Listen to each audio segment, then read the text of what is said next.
Арын анхаараас өөрсдөө тансан бололтой. Энэ нь ойдол нэгэн ламтны биед орж ирсэн Ронда байж таарав. Тэрээр арын анхаарлыг татаж чадсан бөгөөд уурсан эмэгтэй урагч руу ширтэж буй Харт Рондод тэнд сайн зүйл авчрахгүй нь тодорхой байв. Мэдээж энэ нь Ракрад давтлах халтан боломжийг олгосон юм. Ронд хүүхэд Ракрач мөн түүний араас хөөж эхлэв. Жирийн нэг иш өөрийг нь дагаж байгааг харсан арын өөр хийсэн бүчих бадарч амин хүч сордог аврах том биедээ бүтээж түүнийг өргөдөв. Рокра дотор нь байна. Небуса түүнийг ямар тактик хэрэглэж байгаа шүүг таньсаа. Небусагийн биелэлээ олох хамгийн том давуу тал нь хэмжээ биш юм. Харин өөрийн нутагдээс хэрэг ур чадвар болох явдал юм. Хэрвээ чинэр хүн дээрээ дамжуулан ур чадвараа авбас тоолорч эсвэл бурхан нь өөрийн эзэншил нутгийг биелэлээс ур чадвар болгон хөргөж алдаг. Эдгээр ур чадварыг тоолохчид өөрсдөө төхрөөс хосомжтой бөгөөд үр ашгийг нэмэгдүүлж нөөцийн зарцуулалтыг оновчтой болгохын тулд хэлбэр хүрээ хүч чадлыг төхрөөж болно. Өмнөх хөргөснүүд нь төмөр үндэснүүдийн жижиг хэсгүүдийг нэгтгэн бүтээсэн зүйл байсан ба. Тэр телепортлох чадварыг хөдөлгөөний ур чадвараараа сонгосон ч энэ нь дэндүү хэршмэл тактик юм.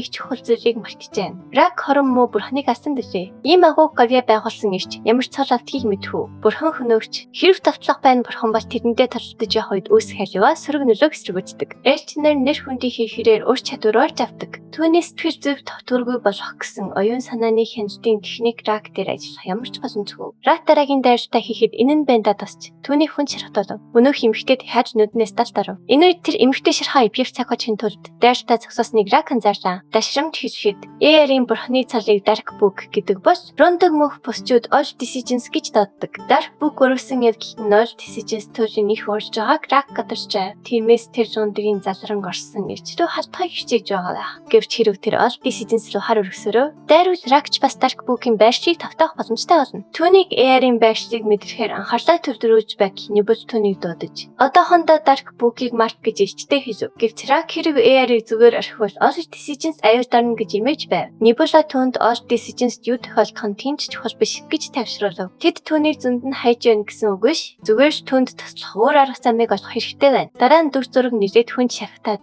өөрийгөө эмчилгээг оролдож буй Эартав шинжин. Тэр төлөвлөгөөгөө өөрчлөхөөр шийдэж явахдаа ойд Рондадайхаа голч харав. Түүний өөр хилэн гахин бадарч холбооны эсрэг хуйлцсан Небула. Ронда хоёрыг харамсуулахад бэлэн болов. Ронда хамаг хүчээрээ гүйж байхдаа Эарийн өргөсөн цагтан өнөв. Бүр нэг өргөсөн түүний мөрлөө шууд зовтжээ. Хөөрхий Ронда хязгааргүй өөр хилэндээ авцсан архир харчлангийн өмнөх шархацсан хорог шиг хөвтөн. Орчлон буюу Эар эдгшнийхээ хоолойноос барьж аваад боож эхлэв. Өөр сонголтгүй басан Ронда хүчээ нэвтгэхийг санал болгосон нь Эарийн өөрийг уламж хүргэв. Ронда бол түүний итгэх хамгийн сүүчийн хүн бөгөөд тэрээр толгойг нь газар дөө хүчтэй сарж үнийгээ тодорхой харууллаа. Хөөрхий Женер азар савсныхаа дараа туйлын их хөдөлтөөр орлоо. Эар тэр урагчийг гიშгэж улам чанга орилуулсан улам бүр доромжлоо. Хамгаалалтгүй Женерт илүү их хүртэл мэдрүүлэхийн оронд Ронда түүнийг ихэд Рокраар зохицуулахыг санал болгов. Үнэн дээр тэр Эарийг Небулагийн ирчийг үл томсорж алдаа гаргаж байна гэж хэлв. Тэр Рак Эарийг огт хөөхгүй байгааг онцолж хэлв. Үүнийг сонсоод Dark Book Ракийг хөөхгүй байгаа шалтгаан нь Крампусад болон түүний бүтээлүүд замыг нь хааж байгаатай холбоотой байх гэж сэжиглэв. Эсвэл ядаж тэр тэгж бодсон юм. Гэвч Аянг бүх үед түүний буруу болохон татлагдав. Түүний сүр жавхланд гэрэж ойр орчмын бүх хүмүүсийг хитгэн хором сохроо шархтаж хөвгсөн Рак ивлээ. Эдгээр шархны төлөөсөн Крампус болон Эар бүх бүтээлээ нэгдэр алдсан байв. Эар ямар том алдаа гаргасныг та мэдхүү. Үүнийг сонстоо тоглогч өөр чадвар ашиглахын тулд тодорхой бурханлаг түвшинтэй байх шаардлагатай. Тэгээд тэр түвшинг хадгалахын тулд өөрсдийн бүтээлүүдийг алдах хэсгүү. Хэрэг бүтээлүүд нь аймаг өртвөл тэдний найдаж байсан дуудлагууд нь эргээд сул тасан болж хувирдаг. Өдөртгүй Эарт бүх бүтээлээ алдаж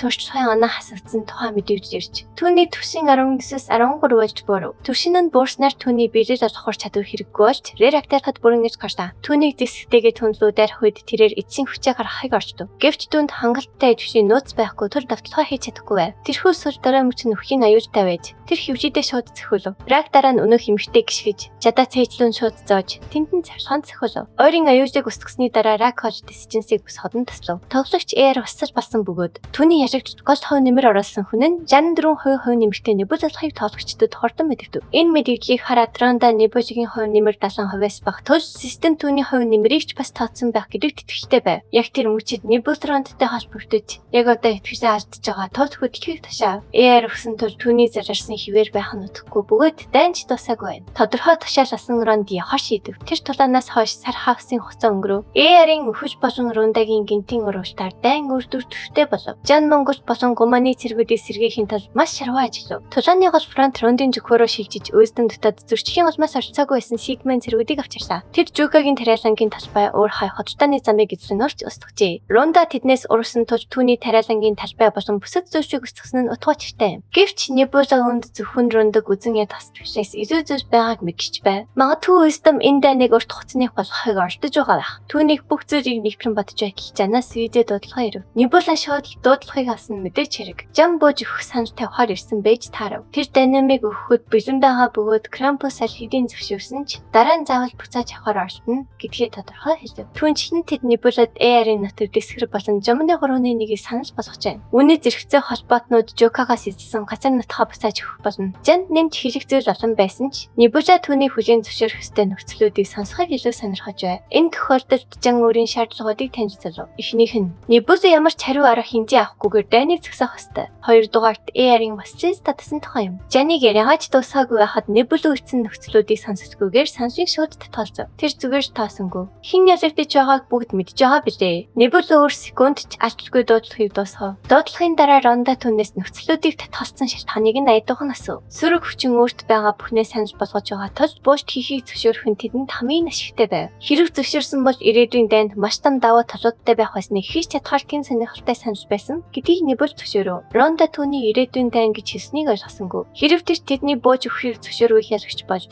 тэнцвэртэй үлдэхгүй болно. Тэр их газрыг нэгтгэх гэж улайрах шаардлага гэж зүтгэв. Небула өөрийгөө төгс ялалт эсвэл бүрэн нэвчээд улайраагүй гэж хэлв. Хэрэг гал цавсаахан түнд маш ашигтай байвал тэр ер нь зөвшөөрөх байсан. Гэвч Жан AR-ийн вассалын статусыг амар байгаагаа онцгойлон хэлсэн. Тэр түүнийг сэргийхийг хичээж юм. Хэрэг Небула тэдний санаархлыг зөв таварж байгаа бол ч эцсийн эцэст хэрэг вассалын статус цэцлэгдвэл тэд дахин тооны давуу талтай болно. Тэгээд түүнийг сэргэсний дараа энэ нь сайн зүйл болохгүй. Мэдээч вассалын статусыг цэцлэх зан үйл нь өндөр өртөгтэй бөгөөд цаг хугацаа их шаарддаг. Гэхдээ нэг зүйл тодорхой байна. Тэд дайныг үргэлжлүүлэхээр төлөвлөж байгаа бөгөөд Небула ирээдүйдээ шаардлагагүй хүндрэл нэмхийг хүсэхгүй байна. Дараа нь дүр зураг Гуманы цайс руу шилжинэ. Цайс дотор бид Гуманы ерөнхий сайд Колаттай уулзав. Тэр эмэгтэй нэгэн хажинлаараа ширтэж өөрийнх нь бурхан урт хугацааны турш хариу өгөхгүй байгаад туйлын их сэтгэл дундуур байлаа. Энэ нь Дарк Бук үнэхээр өгснийг гэж түйж байгаа бөгөөд түүнийг алсан хүн нь өнөөх хорон муу бурханыг алсан хүн юм. Тэр нь мэдээж рак байлаа. Олон хүн энэ мэдээнд цэцэрчжээ. Бүр хаан хүртэл хэдэн сарын турш орноосоо босонгүй. Гэвч энэ дам нөлөөний хохирлон урьдчилан тамгич болохгүй зайсан. Эцсийн эцэст бурханы хамгаалалтгүй ус орон мөхөх тавьсантай. Хокраны хүчнийхэн татаддаа шахалт үзүүлж Гуманы иргэдийг Хокраны талд орохыг ятгахыг оролдож байна. Гумантай холбоотой байсан Монгол одоо Гуманыг өөрсдөө нэгтгэхийг шаардж байна. Энэхүү урд өмнө байгаагүй нөхцөл байдал нь жомон хүмүүсийг аль ташийг нь сонгох вэ гэдэг хэцүү сонголтын өмнө авчирлаа. Одоогийн байдлаар тэд зүгээр жаргаагүй муу талийг нь сонгохыг хүсэж байна. Ерөнхий сайтыг бурханы удирдамжгүй багтаа дарагтан сууж ядаж энд түүний өрөөрөө шууд орж ирэн түүнийг цэцрав. Тэр түүнд тусалж магадгүй түүний санаа зовж буй асуудал шийдэл өгөхөр ирсэн байна. Одоогоор энэ махагийн дараагийн бүлгүүд хараахан нийт хэвтэйгүй байгаа тул шинэ хэсэг гармагц. Та бүхэнд хамгийн түрүүнд хүрэхээ амлаж байна. Бидний бүтээлийг дэмжихийг хүсвэл хэрэгцсэн дэвтүүрийн банкны данслаг хандваа ижгээгээрэй. Үтсэнд гүнээ баярлалаа. Лайк дарж, сувглуу маань бүртгүүлж, дараагийн гахалтай бүтээлийг гэсэн ядан хүлээж аваарай.